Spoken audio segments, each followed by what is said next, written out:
Fabriquée avec des tissus haut de gamme originaux, exclusifs et pas aussi onéreux que la concurrence, la mode pro de chez North arrive sur le marché avec de nombreux atouts. Je l'ai testé et je te débriefe mes tests dans la suite de la vidéo.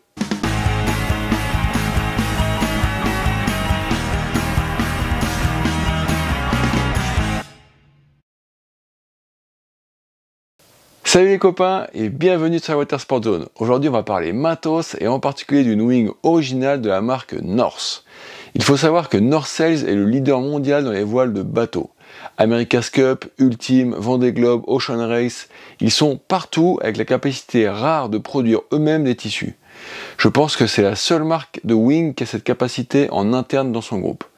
Donc pour cette nouvelle mode pro, North profite de ses atouts propres et propose une wing avec des tissus haut de gamme exclusifs. Ainsi, le bord d'attaque de la mode pro est en N-Wave 45, qui est un tissu propriétaire de North Sails fabriqué dans leurs usines.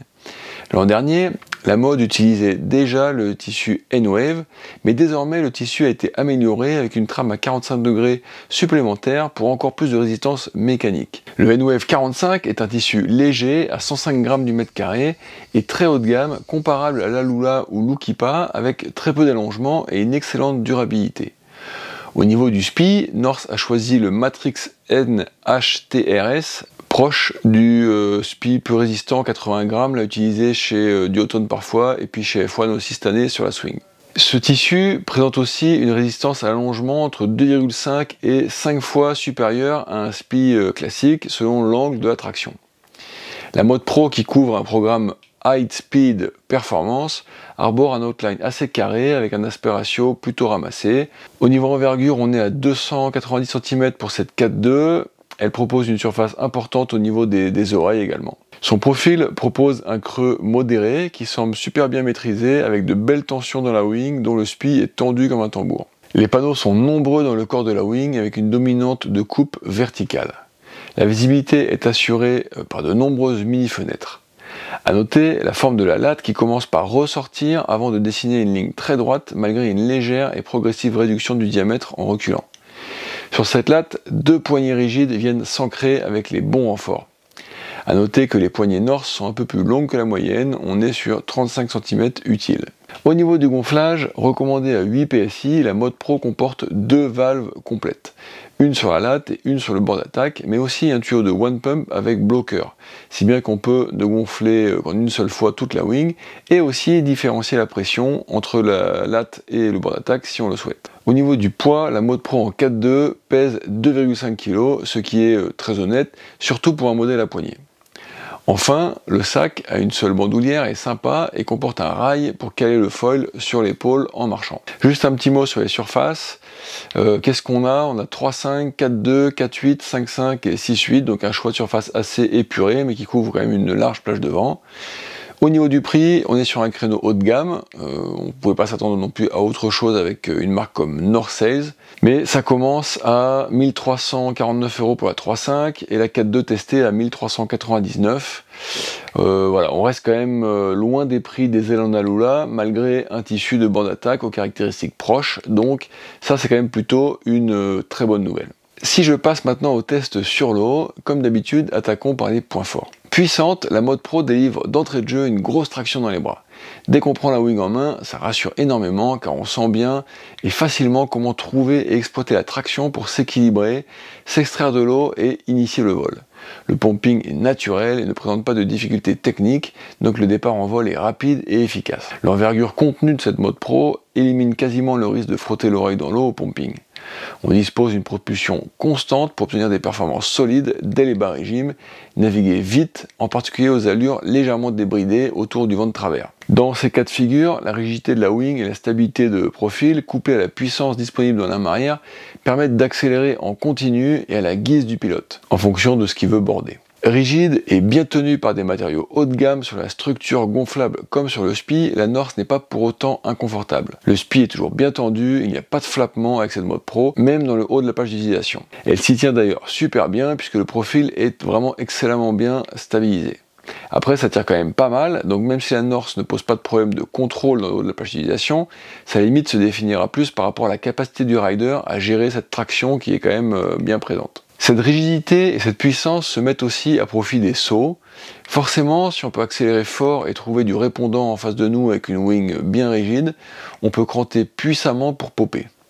Ensuite, dans les airs, la mode Pro ne se déforme pas et offre un bon soutien en vol avant la réception. Dans les tricks, son côté hyper compact est aussi un atout, par exemple pour éviter de faire accrocher les oreilles dans les rotations comme les 3.6. Cependant, cette largeur des oreilles demande aussi parfois de s'adapter pour parfaitement positionner la wing et puis pas se faire arracher, etc. Mais ça, c'est quelques tricks, après on s'y habitue et il n'y a plus de problème. Il n'y a pas de mauvaise surprise, une fois qu'on a compris, c'est toujours pareil, donc ça c'est pas un problème, quand on fait des tricks on est capable de s'adapter. Plus globalement, dans les manœuvres de base, les poignées rigides offrent un bon contrôle, leur longueur légèrement supérieure à ce qui se fait habituellement offre plus d'options de placement des mains, ce qui est parfois intéressant, notamment dans les changements de main à l'aveugle de certaines manœuvres.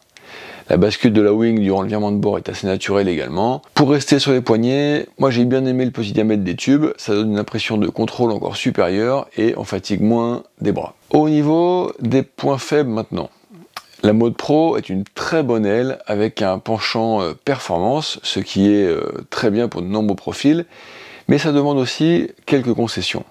Je ne pense pas que le fait de disposer de sa puissance et de sa nervosité soit un point faible, parce qu'on a toujours le choix de les activer ou pas. En revanche, avec ses larges oreilles, la mode Pro peut donc se sentir comme un peu plus encombrante dans certaines situations bien spécifiques. De la même manière, la mode Pro est aussi un peu moins stable en freefly que d'autres modèles, à commencer par la Nova, l'autre modèle de la gamme Norse, qui est un peu plus doux et plus stable en freefly. Alors bien sûr, la mode Pro permet tout à fait de s'éclater en freefly et en surf, il faut juste savoir qu'elle se bat potentiellement un peu plus dans cette situation. Et je le répète, qu'il ne faut surtout pas surinterpréter ce que je dis ou essayer de lire entre les lignes. On peut tout à fait s'amuser en freefly et la mode Pro. Moi, je me suis d'ailleurs amusé avec, par exemple. En termes de bilan, Norse au final propose une très bonne aile avec des matériaux haut de gamme et qui apporte clairement un plus de tenue de profil. Super stable dans les bras, puissante, facile à exploiter, la mode Pro offre de très bonnes performances et une large plage d'utilisation. Elle coche toutes les cases pour répondre aux attentes d'un rider un peu exigeant qui cherche une wing pour démarrer efficacement en vol, obtenir une propulsion ferme et franche, aller vite sur une large plage d'utilisation, tout en étant aussi très à l'aise pour sauter avec son pop et sa rigidité, ou encore pour envoyer un freestyle avec sa mania et son envergure réduite. Comme je l'évoquais, il est tout à fait possible de s'amuser aussi en surf ou en freefly. Donc voilà, la mode Pro est selon moi plus une wing de freeride performance en mode power et traction, conformément à son programme annoncé.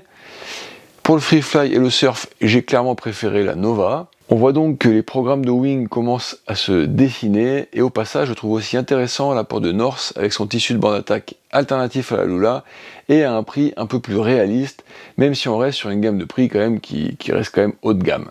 Donc voilà, moi je trouve que cette mode Pro de chez Norse, qui faisait pas forcément énormément parler d'elle jusque là, et ben voilà, c'est une alternative intéressante, elle va faire sa place sur le marché. Norse pousse de plus en plus et on sent qu'ils vont commencer à utiliser leurs atouts, c'est-à-dire leur capacité de produire des tissus, d'avoir des matériaux exclusifs, c'est la puissance du groupe Norse, et voilà, ça donne aussi hâte de voir ce qui arrive dans le futur. Si tu as aimé cette vidéo, tu aimeras certainement aussi les vidéos qui sont proposées à l'écran. Pour ne rien rater des futurs contenus, me soutenir et obtenir plus de conseils, abonne-toi. Allez, à samedi matin 9h15 pour la prochaine vidéo, à moins qu'on se voit d'ici là sur une autre vidéo YouTube à la plage, pourquoi pas, en vrai c'est sympa aussi, et sinon sur mon Instagram où je poste des trucs tous les jours. Allez, bye bye.